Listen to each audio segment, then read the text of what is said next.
তৃণমূল কংগ্রেসের সর্বভারতীয় সাধারণ সম্পাদক এবং সাংসদ অভিষেক বন্দ্যোপাধ্যায়কে যেভাবে সোনারপুরে সংগঠিত, পরিকল্পিত এবং চক্রান্তমূলক হামলার মুখে পড়তে হলো তা অত্যন্ত নিন্দনীয়। আমরা দলের তরফে এর তীব্র নিন্দা এবং প্রতিবাদ করছি। কোথায় ছিল পুলিশ, কোথায় ছিল প্রশাসন যখন তিনি যাচ্ছেন? একজন সাংসদ আগাম জানিয়ে দিয়ে কার উপর হামলা হচ্ছে?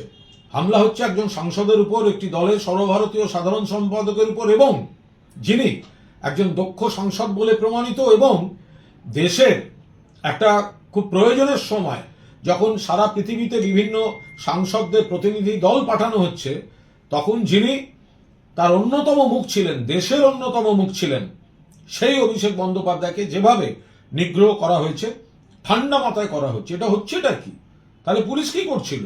কেন্দ্রীয় বাহিনী কি করছিল?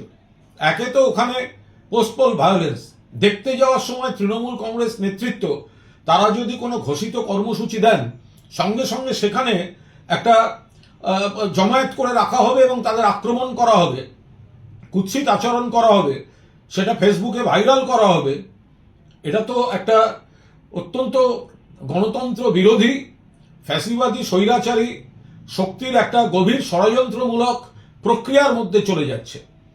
রাজীব গান্ধী প্রয়াত, তাকে যেরকম সরকার পরিবর্তনের পর তার নিরাপত্তা তুলে নেওয়া হয়েছিল, কমিয়ে দেওয়া হয়েছিল, এবং তারপরে জনগণের মধ্যে ঢোকার পর কি সর্বনাশ হয়েছিল সেটা আমরা সবাই জানি।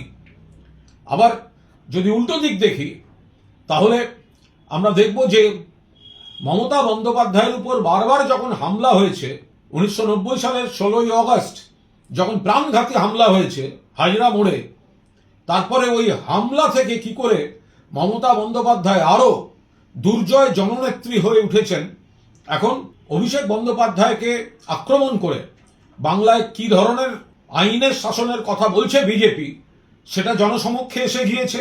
পাশাপাশি আমরা আশাবাদী যে এতদিন যাকে শুধুমাত্র মমতা বন্দ্যোপাধ্যায়ের ভাইপো বলে তকমা দেওয়া হতো, আজ তাকে আক্রমণ করে তার পুনর্জন্ম দিল ভারতীয় জনতা পার্টি।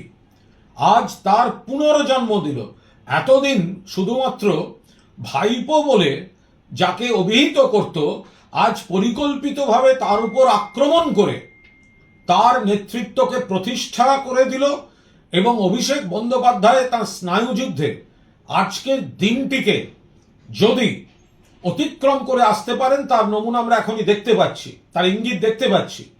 তাহলে আজ থেকে অভিষেক বন্দ্যোপাধ্যায়ের এবং তৃণমূল কংগ্রেসের আর একটা নতুন অধ্যায়ের শুরু হলো। আমরা তৃণমূল কংগ্রেসের যারা সৈনিক, তারা এই বিশ্বাস রাখছি, একদিকে বিজেপির এই ভয়ঙ্কর আক্রমণের তীব্র নিন্দা, অন্যদিকে এই হামলার পরেও অভিষেক বন্দ্যোপাধ্যায় যেভাবে তার মানসিকতা দেখিয়েছেন, সারা দেশের সামনে যেভাবে বিজেপির এই হামলার চক্রান্তমূলক আচরণের মুখোশ খুলে গিয়েছে, এখান থেকে যদি মমতা বন্দ্যোপাধ্যায়ের নেতৃত্বে তৃণমূল কংগ্রেসকে নতুন করে প্রতিষ্ঠা করার লড়াইতে অভিষেক বন্দ্যোপাধ্যায়কে এক নতুন চেহারায় দেখা যায়, সেই আশা তৃণমূল কংগ্রেসের তরফ থেকে থাকছে।